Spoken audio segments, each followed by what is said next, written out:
Well, recently the Bank of Canada cut interest rates for the first time in 4 years, and one of the considerations for that was improvements in inflation. Well, tomorrow we are going to get the latest inflation numbers for the month of May. Right now, economists polled by Bloomberg are expecting that year over year, we saw an increase of 2.6% in prices, but that would continue a trend of seeing lesser inflation as the past few months of prints have been trending down from 3%.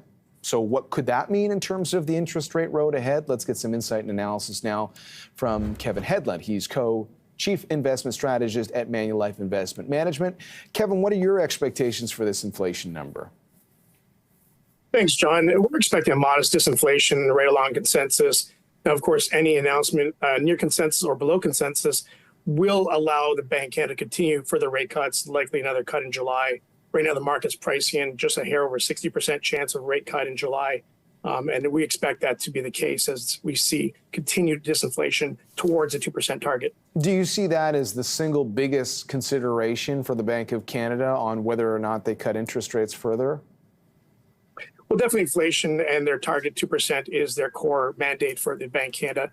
Of course, they are going to keep their eye open on terms of any risk of a reigniting of inflation if we see stronger economic growth or any perhaps issues that might cause some temporary increase in inflation that might change their mind.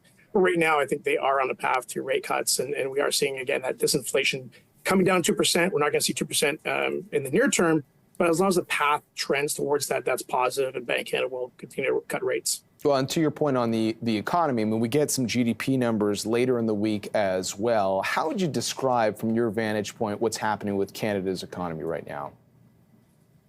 Canada's economy is definitely slowing. You know, we are focused on the key word, the R word, recession. We narrowly beat or missed a technical recession over the last two quarters of 2023. But it's important that any short-term reacceleration in economic growth should not be necessarily celebrated. We are seeing pockets of weakness in the economy. Of course, we all have higher interest rates coming through and impacting mortgages and also non-mortgage owners. Debt levels remain extremely elevated in Canada.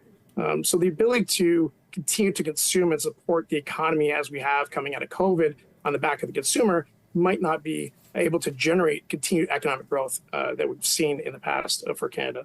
And we've been, in recent weeks, starting to see a bit of a cool-off in the TSX, and we just spoke to a Bloomberg intelligence strategist who pointed to just some of the lingering uncertainties for Canada's economy could weigh against some of our equity market. I guess at the end of the day, when it comes to interest rates, because everyone's going to continue to watch that story for the rest of the year, and I'll remind our audience that while Canada has now embarked on this pivot journey, the U.S. Federal Reserve has yet to make a move on interest rates.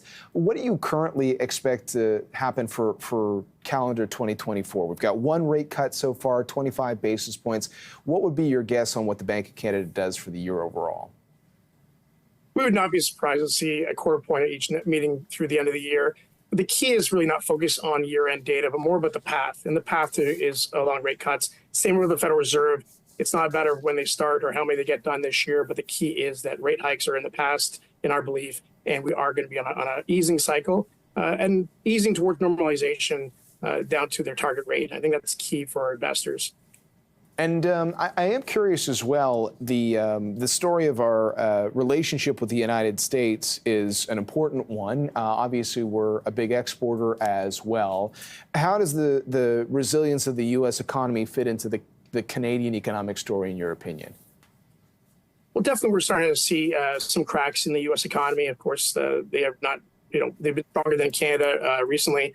But we are starting seeing some cracks, especially as you see improvement or increases in unemployment rates. We're perhaps nearing the breaking of the SAM rule, which is 50 basis points off of the 3-month moving average and the 12-month low.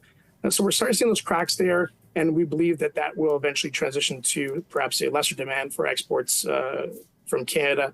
Of course, that has been one of our support mechanisms in the recent data. And of course, if we lose that support mechanism or lose a bit of more of that support mechanism, of course, that will make it more difficult for the Canadian economy to continue to outperform some of the expectations.